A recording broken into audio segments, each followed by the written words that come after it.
My name is Callan, and this is my mother, Stacy. Hello. And welcome to Safe Time Talk. Yay!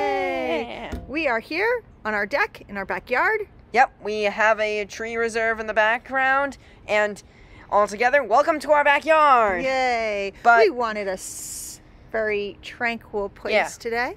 As you notice, we're not in the recording studio that we usually are, which is upstairs normally. But there's a reason why we're back here today. Yeah, it's a tough topic, and we just wanted a place for me. I love trees. It calms me. It's a place for me to go and remember, you know, we're all part of this big world. And I like good views. And he loves good views. And our topic today is suicide. And that's a difficult topic. It's a difficult topic, and it's something that we as a family had to deal with because Callan had come to me. And now, as a reminder, Safe Time Talk is a communication technique that Callan and I started a while back. It was when he would say, "Mom, I need Safe Time Talk," that meant for me to zip my lip, open my ears, and only listen without replying, without getting upset, just truly listening to what he had to say so that he can get everything out that he needs to. And then later, I can just hear him and then be able to discuss it with him in a better manner instead of yelling, getting upset, or why would you, why could you, how could you? None of that. It takes that all away so that my son can come to me with anything, because now we don't even need to say Safe Time Talk. He can come to me, and thank goodness we had this technique put in place, and thank goodness we now don't even have to say let's have a Safe Time Talk, because he was able to say, "Hey Mom, I've been having some bad feelings, and I think I'm going to commit suicide." And that's the reason why we bring this up now, because I myself personally had thoughts like that, and a lot of them normally stemmed from the idea of suicide, getting away from anything that would want to harm me, per se, in a metaphorical stance. But they would all usually come straight to the knives in my kitchen because they were so easy to grab, so easy to use. And looking back, I don't think hardly like half of the plans would ever work. Right. But through the discussion, and what we've learned was that there were some feelings there that he was having, and the flight took hold of him, that he felt in the things that he was dealing with that it was just better to leave. And so in the discussion and getting help, we do have a counselor that helped us through this also. It is very important to get help. A parent only knows so much, and we go from the heart, and we want to protect our children, and sometimes we just say, "You'll get over it, everything will be okay," and that's really not okay to say. We really need to hear what our children are saying to us and take it in and validate those feelings, so that our children can come to us about anything. And Callan, let me say, has come to me about anything, and being a 15-year-old boy, and I'm talking anything, okay? It sometimes gets a little embarrassing, but he comes to me with everything, and I love that, because if we didn't have that, I don't know if my son would be here right now. And I don't know if my channel, the rest of my family, or anything would be here at all.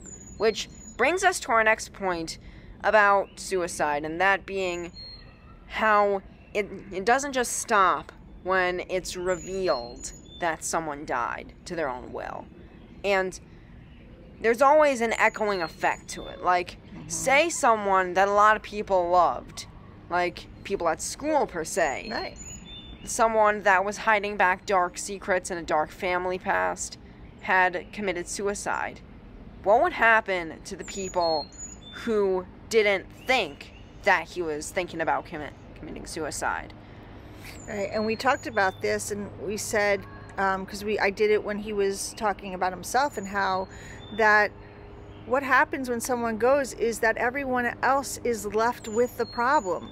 of how could we have missed this? What could we have done? Dealing with now a funeral, and dealing with all the loss and the heartache and of that person not being there that you love so very much. Once that person's gone, they're gone, and you know, it's a permanent decision. Right. Death. And exactly. And the people left behind are left devastated. And so I let him know that, to let him know how much he will be missed, and rattled off, you know, from teachers to, you know, friends to family to neighbors to, you know, your hairdresser. You know, everyone would miss you. And we just labeled how much good that, you know, he has in his life, that difficulties are always going to be there in life. And we also talked about my own experience growing up. I too had, you know, wanted to commit suicide. I'm a person who just doesn't fit in. I'm just somebody who just doesn't fit in. You know, people like me, you know, I'm helpful to them, but I'm a second choice.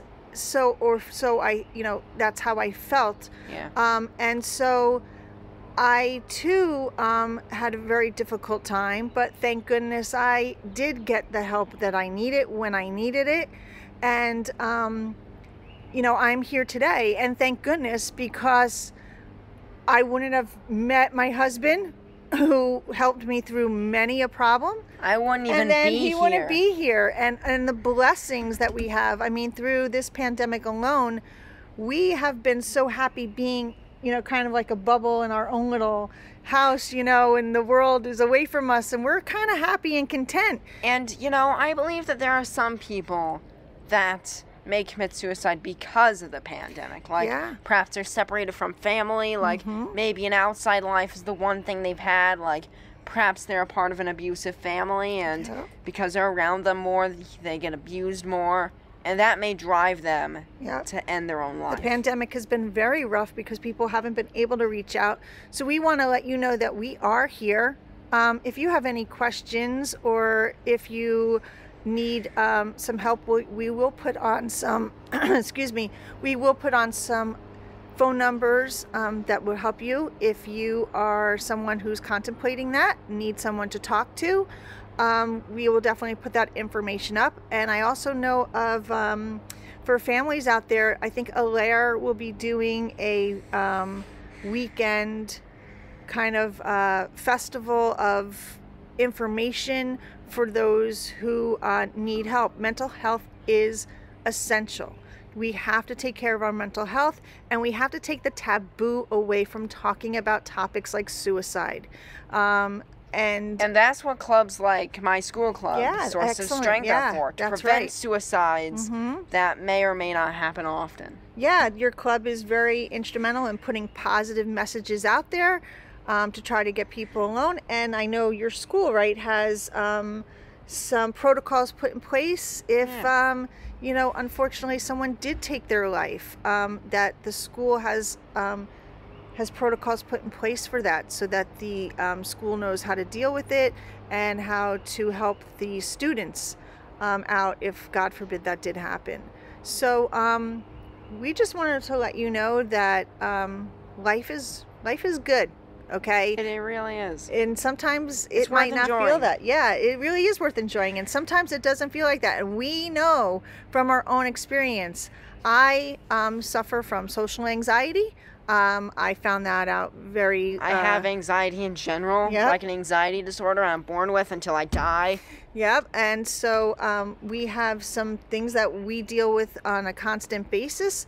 But with help and talking, we realize how much goodness there is. Just step outside your house. Look up at a tree. Yeah, and I think we alluded to this, again, back in episode 1. I think we alluded to this before, but as we said, maybe there's something for you inside or outside your house. Like, Right. again, like I said in episode 1, perhaps You could do like, you can write stuff, maybe you can code a game you're working on, or maybe you can go outside, do basketball, maybe fix up something like this. Right. Whatever makes you happy. You just gotta bring the light to the dark, you know? Exactly. That was perfect. Bring the light to the dark. I love that. I actually love that. Bring light to the dark. And it's what we all gotta do. Right. We all gotta do that. Find your place. You will find it. I found it with my husband. I found my place. I found it with, there are 2 friends of mine that I am forever grateful, and one that, well, 2 that have passed on that will forever be a part of me. Find your place. You don't need a ton of friends. You need 1 or 2 good friends. You just need people that will lift each other up. Right, exactly. You want people that when you leave the room are going to talk highly about you, right? You want to be in a place that you are accepted and not tolerated. Yep. Okay? And own that, okay? Know your worth, right? I always say that to you. Be know the best your you can worth. be, and live your life to the fullest, and never take it away. Right. Don't take it for granted. You only live once, so make the most of it. That's right. So, should we end here? Yeah, I guess, but yeah, we'll have some links maybe down in the description for the suicide prevention website we were talking about. Right. But yeah, if you like this, be sure to like, maybe subscribe if you want. It's always free, but until next time, I'll see you in the next episode or video, whatever I make. But until then, goodbye. Bye, everyone.